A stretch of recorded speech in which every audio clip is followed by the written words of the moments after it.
Hey guys, how y'all doing? We're back again for another video for you. This one here is actually upon request. One of the past videos that we did was on the cleaning of this bolt and where it had built up in there. Well, a friend of mine contacted me and he was asking me on the firing pin body. He said, do you lubricate that? And if you do, what kind of grease do you put on it? We basically discussed it to a minute, and he suggested that would be a good video. And I'm like, yeah. We do, after you've shot and you enjoy the sport and you do this, you take things for granted, what you know that others don't. So that's the purpose of this, is to answer his questions. And if you already know how to do it, you can turn it off. That's all we're going to do. This was Jasper. I took Jasper out to the range and tried out a barrel. That's the reason there's no extractors in here. The barrel went and cut the extractor slots. So if you're wondering about that. Anyway, I played around and enjoyed being out there. It was a nice day. So I probably shot 6 boxes, 50 rounds a box, full boxes. And this is the condition after you get done. So basically, if you clean this bolt on a regular basis and re-lubricate it, it's not going to get like the one that we showed in that other video. That took quite a lot of shooting for that to happen. So if you clean your bolt and lubricate it and grease it before every big match or every session, that's very sufficient. You're going to get through 5-6 cards easy. You're going to, no problem. I'll stick it back in there. If you remember that last video, this was almost like a hydraulic cylinder. You could feel the fluid in here, and it was just gushing almost. You see how that is? Like I said, I say I shot at least 5 cards, or not cards, 5 boxes, 6 boxes. And it jumps up on you. Lord, I threw a handful of them away afterwards, so I probably shot more than that. But so it don't build up that fast. And what he was asking me is, this is the firing pin body, I'm calling it. And this area right here that we had built up so much on that other video, if you remember, there's nothing on this right here. There's nothing at all. This is clean. I mean, this is good. What I go through right here is just a routine. I'm going to do it. I've taken it apart, so I'm going to wipe it down. You see what I mean? But that's typically how it's going to get. You're not going to get it real, if you get it the way that last one was, you've lost ignition. Well, it's too late. You done lost the match, brother. So I'm going to wipe this down and clean it right quick just because I've already got it apart. But like I said, when I went to the range, I had cleaned this bolt, okay? As you can see, there's just not much in there. I had already cleaned the bolt because I wanted to do some testing, and you definitely don't want to have an unknown on your ignition. I'm going to wipe this thing down, get my finger up in there, wipe her down. Just clean her up. Again, there's nothing on here. This is clean, but I'm going to wipe it anyway, just for grins and giggles. There you go. Now, to the point of the video, what we were actually getting at is the lubrication and where we lubricate it and kind of how much. Not specifically getting into the type of the grease, because you can ask. It's unlimited. Ask 10 different people, you probably get 10 different answers. And, all 10 of them answers may be right. It's right for each individual shooter, you know what I'm saying? And that's basically what you're going to have to do, is experiment with the grease and the lubricant that works for you. We want to stop the galling at any spot on our lugs where we lubricate the lugs, on the back, any spot that makes contact like here. But at the same time, you don't want a lubricant that will, like an oil that you hold up and it's going to run down in every crack and crevice. You see what I'm saying? Because given long enough, if you don't break it down and clean it, what you seen on the other video is the result. It will wick its way down into this area. So there's just a little spot right there on the set of lugs here on this back flat side. I'm just going to tap that around, and I'm just going to I'm basically just putting a decent film around it. You see what I mean? I don't want this so thick that it just gushes out. I just want a good film of it on there. At the same time, on the this spot right here, that's where this right here is going to, ride around on. I'm going to put just a dab on there. Just give her a little smear. That's about it. I don't know about your neck of the woods, but that's a dab. It's just a film. You just want a film. You're not wanting it to where it gushes out and runs everywhere. Right? We want to lubricate it, but we don't want it getting everywhere else that we don't want it. So now, with this film on here and this here, where everything that's here that mates is going to be lubricated, okay? The next place we're going to lubricate and we're going to study is going to be, this is the cocking ramp that when our firing pin is in here, this cocking teat right here, when we cock it, it rides up this ramp. And if that ramp was heat treated and it's glass hard, which hopefully it is, then this right here is almost for naught. But I have seen different different steels used, different heat treating methods, and some turned out better than others. And I'm saying I've seen them where some of them were a little softer. And if these are soft at all, when that is riding up that ramp, it's going to be wanting to bite into it.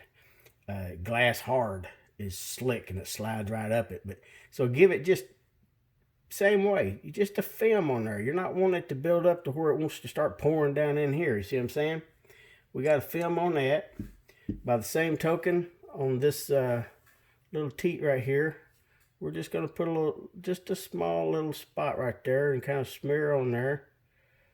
Back to that dab principle again. That's all it is. Basically what happens, same thing on your locking lugs when you lubricate your locking lugs, but when first time you cock it, first time you fire it and redo it, the only thing left on there is a very, very thin, slight film. Everything else just got wiped off into your action. So I think we've covered most of that right there. Let me go ahead and put this thing back together. Firing this, we need a spring. We're back to good old Glenn made this thing, and I'm just telling you. Well, I'll tell you more than one. That is, I left my glasses in the house. This thing is a blur.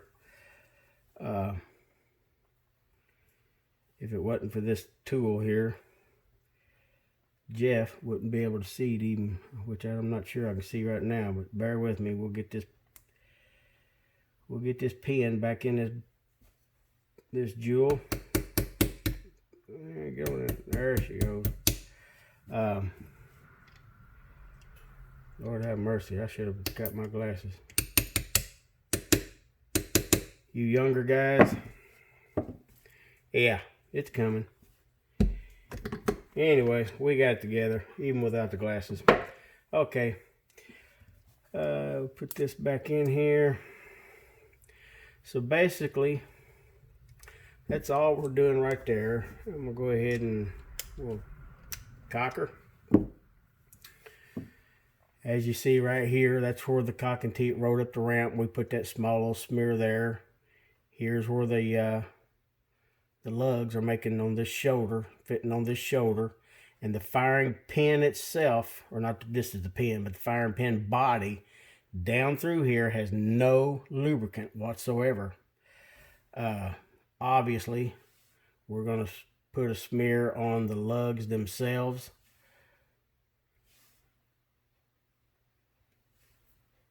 Each of the 3 lugs. And like I said, you know, the first time you work the action, and actually, you know, I'll tell you what I do.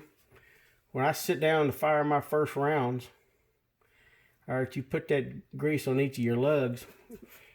If you put that in there and you got a round in it and you just close that bolt, you just wiped off most of everything in there. Wiped it right off your lugs. It's in your action. Before I put a round in there, I'm going to put this in the action, and I'm going to hold forward, pushing forward, and then close my bolt, holding the trigger so that it's not cocked.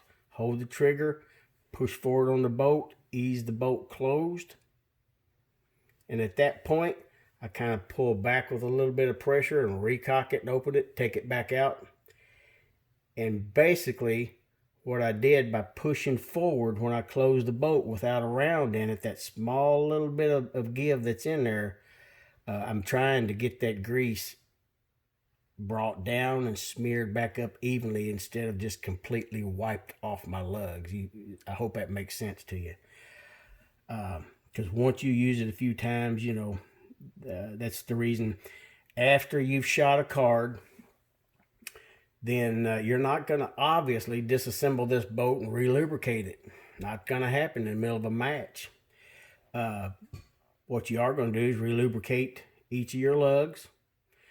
And I don't have to do it every time, but I'm going to keep an eye on this ramp in this spot. And if I see to where there's no residual left in here, it kind of makes me a little nervous. And I'm going to get just that little film, that little dab, almost like a film without it being caked on there, like a film, like this right here.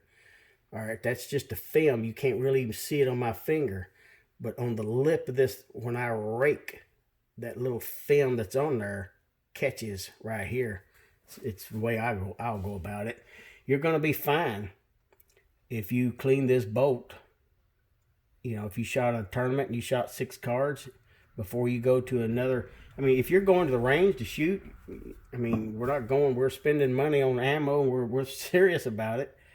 Your boat ought to be clean. I think that pretty much covers it. The grease and the lubricant itself, like I said,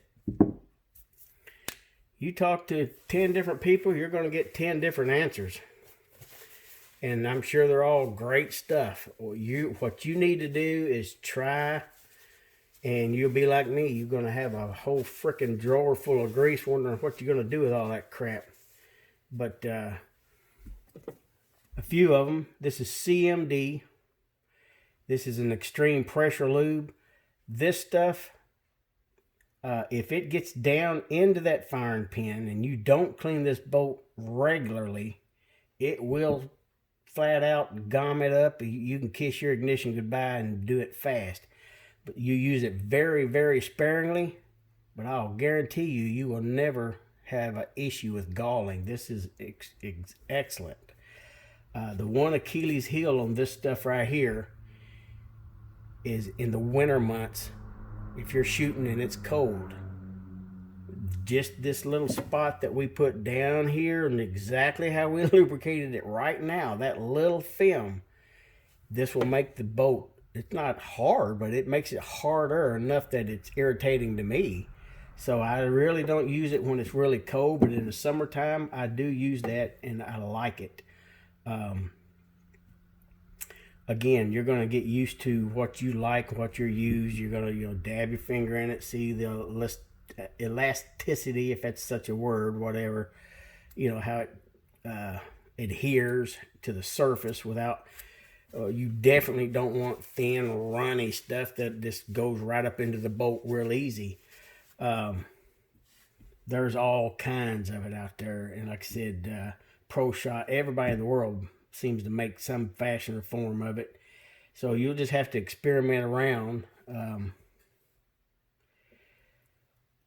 I couldn't truly tell you what's in that anymore. That's a concoction. There's a little bit of that in there, and there's a little bit of other. It's magic potion, I guess.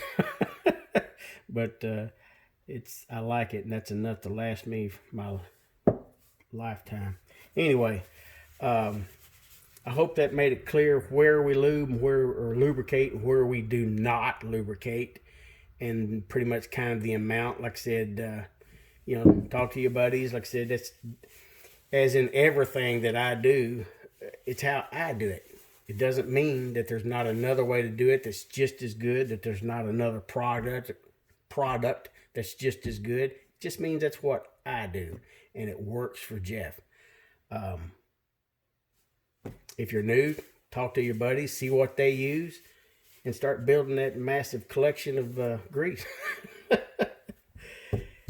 I think that's it for now. I hope this video wasn't too awful long, and I hope you find it beneficial. We'll talk to you later.